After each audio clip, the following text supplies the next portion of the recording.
see, I am the greatest combat athlete of all time. I like you, Ryan, but I cannot call you the king, man, because there's only one king, and his name is King Triple C.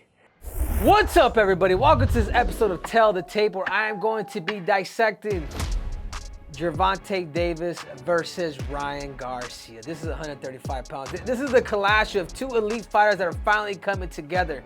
Guys, not only that, but I'm going to be going over all the four horsemen, the top contenders. Who is this going to be number one? Who is this going to take that strap at 135 pounds? And who really is it that's actually the best? I would like to take a look at Ryan Garcia and Tank Davis. Their strength, their weaknesses, and there's opportunities. Guys, this wouldn't be possible without our sponsor, Cookie Co. When you guys want to indulge, when you guys have the munch, you guys love cookies and creams, you guys like cinnamon and swirl, you guys know where to go. You guys go to cookieco.com and find a local store near you. Guys, enough talk. Let's take it to the big screen. I'd like to start off with Tell the Tape of going over the lightweight rankings. Right now, we have two mega busters going on right now. Not only is it Tank Davis versus Ryan Garcia, but it's David Haney versus Vasily Lomachenko. And in my eyes, if I'm going to dissect this fight, I think this is going to be your new crown king. The experience that he has. David Haney doesn't have that crazy power like a guy like Tank Davis. So right now, but the guy that I see is the best at 135 pounds that not just has the volume, but the power, his name is Shakur Stevenson. To me, in my eyes, this guy right here is very, very dangerous. Obviously, then you have all these other guys. You know, you got Kambosos, who was pretty much shut out by David Haney. Just the opposite matchup of what you should probably end up fighting. But whatever it is, the 135-pound weight class right now in boxing, this right here, this weight class right here is the most devastating. Like I said, guys, you're gonna call me Mystic Triple C, but I have Vasily Lomachenko beating David Haney, and I think in the future the person that's really gonna come in, other than Tank Davis, his name is Shakur Stevenson. Really crafty, very technical, has it down. But the lightweight ranking right now is the toughest, and Ryan Garcia is not even ranked. You know, you wonder, has Ryan Garcia fought that competition? Yep, and now let's get into Tell the Tape. Gervonta Davis, 28-0 versus Ryan Garcia, 23-0. You know, considering the amount of times that they've actually fought, both of these guys have knockout power. Look at this. Crazy. 5'5.5" versus 5'10". I mean, literally, you know, this man has a 5-inch reach advantage in height. You know, to a 3.5 here for Ryan Garcia, and very similar.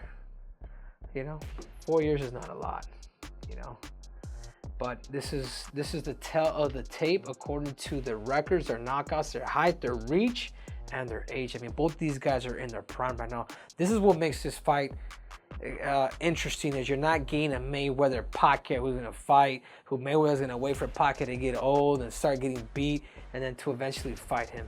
No, these fight are fighting in their prime, and this is exactly what boxing needs. But let's start off with none other than Tank Davis, Gervonta Davis. Let's get to his power. Let's get to his strengths, which right away, you know what it is? It's his damn power. I mean, his power, that this is what makes Gervonta Davis, with the gas tank that he does have. I've seen a lot of highlights of this man training. This man trains hard. This man trains hard, and I know he's training smart. He's got a great team around him, but it's that crazy uppercut. That uppercut that he caught Leo Santa Cruz with. It's not just him. He caught Barrios with it too. And speaking about Barrios, this fight that really impressed me, that really made me a fan of Gervonta Davis, is his fight IQ and the ability of him making those actual adjustments against that fight with Barrios. Because as soon as Mayweather went up to him in the corner, I believe at the time he was like, "Hey man, you're losing the fight." He's like, "What?" You know what I'm saying? Like, he went out there and he flipped the script. And there was a tenacity, there's a strength to him, there was power that he brought into that match that really separates him with any other fighter at 135 pounds. And this man has the ability of adjustments with the power, with the cardio. This is what makes Gervonta Davis extremely dangerous. He's well-rounded.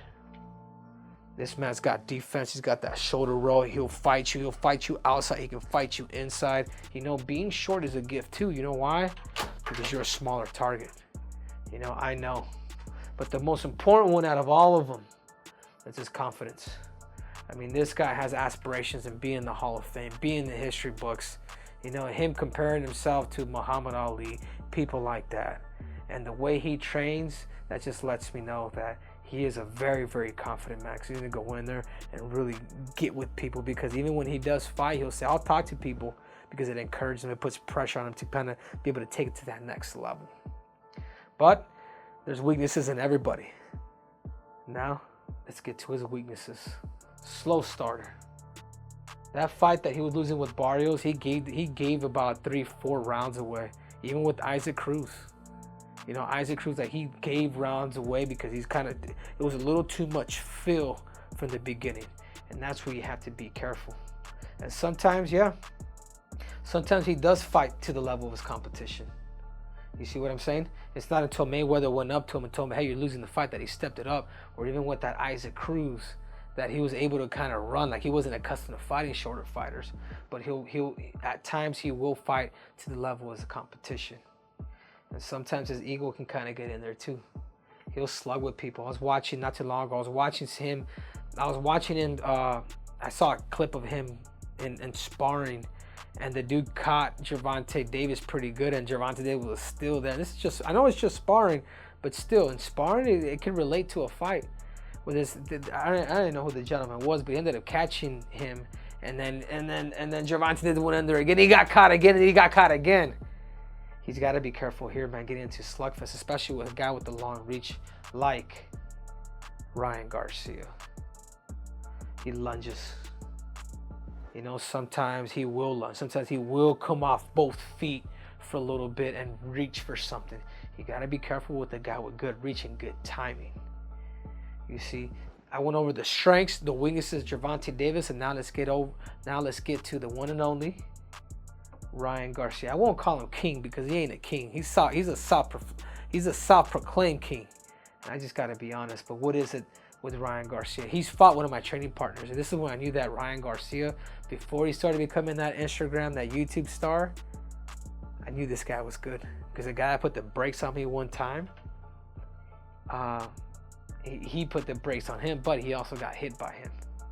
But Ryan Garcia's greatest strength is the speed. His speed and his ability of being at the right distance where he understands that, and it's because of his reach. 70-inch reach, man, for 135 pounds. God, that's crazy. That's a long. I'm 64, and we're the same damn weight class. You see what I'm saying? But it's his speed, his reach, and his crazy, nasty left hook. The one that he caught. The majority of his knockouts are all boom to that left body, but he also comes up top with it. It's vicious, man. If you're able to be an Olympic champion like Campbell, like he did, and be able to stop him, man, one left hook from this guy, this is like getting a left hook from like a 47-pounder. Like, the dude's got power in that left hook. Yeah, he may be this teeny popper kind of, you know, people's like, he's a YouTuber. He's like, no, this dude could fight. This dude could fight. And he's got the damn looks. He's 24 years old. Very ambitious. Very ambitious 24-year-old. He's accomplished a lot, from being sponsored by, I don't know, Dolce & Gabbana.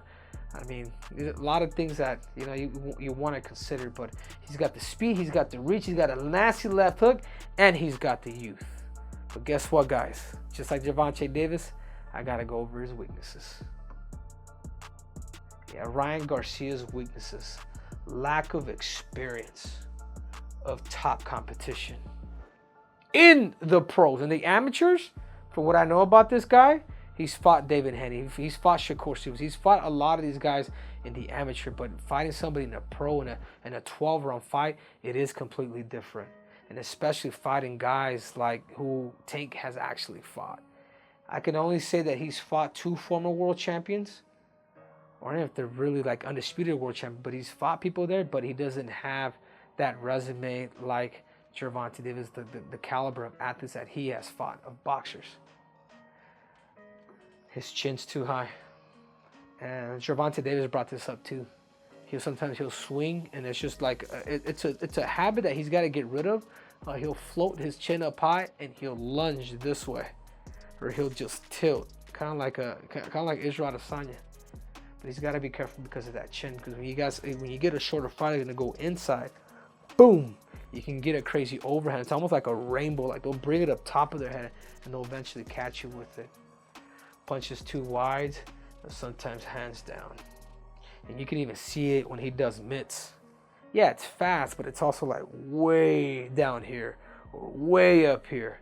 And this is where he has to be careful. And then the most important one, and I'm not dogging him because I do believe in mental health. He's unpredictable with his personality. You know what I'm saying? He's pulled out of fights before because of mental health and things like that. I'm not dogging him. I'm just being quite real. I mean, will he show up to the fight? Will he be 100%? Because he was scheduled for certain fights and he didn't. He just pulled out. You see what I'm saying? So is that pressure of him being an Instagram star, will that take away from his actual boxing skills? Is that pressure, is that a little too much? Is he talking a little too much? These are questions that you want to ask. And we go back to the tail of the tape. We go back to the punch stats. I mean, look at this, guys.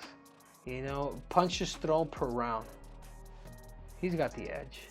But then watch, I want you guys to see this. Now it comes to the accuracy. He may throw more punches, but who's more accurate? Right there, Gervonta Davis. Power punch, Gervonta Davis. You know, body ratio. It's crazy, man. I was thinking it was probably more Ryan because he stops people to the body, but it's still Gervonta Davis. The jab. I mean, look, you guys see where this is all coming? I mean, it's a lot easier to analyze in boxing because it's from the waist on up. You see what I'm saying? So if I had to choose, obviously there's only one king. I like you, Ryan, but I cannot call you the king, man, because there's only one king, and his name is King Triple C. So for that reason, if I had to choose somebody who is going to win this fight, even though I think this fight is great for boxing, even though I do think it's going to be entertainment, I got to go with a guy who is proven and who has fought the toughest competition. He literally fought one more time before he fought you. So for that reason, I'll give you a medal for taking the fight, Ryan. But you can't have this crown, because this crown right here is King Triple C. So thank you guys for watching. I'm your host, Henry Cejudo, aka Triple C. And you guys make sure that when you guys want to indulge, that's right, you guys know where I go. A special shout out and a special thank you to our sponsors, Cookie Co. If you guys love cookies and cream, you guys love, man, you guys, I'm getting the munchies now. You guys love peanut butter cup. You guys make sure to go to your local store, cookieco.com, and find a store near you. Triple C is out. So thank you guys again for watching. It means a lot to me. So you guys remember, there's more breakdown, there's more technique, there's more tactics, and there's definitely more cringe. So make sure to subscribe and click on that button. I'm out.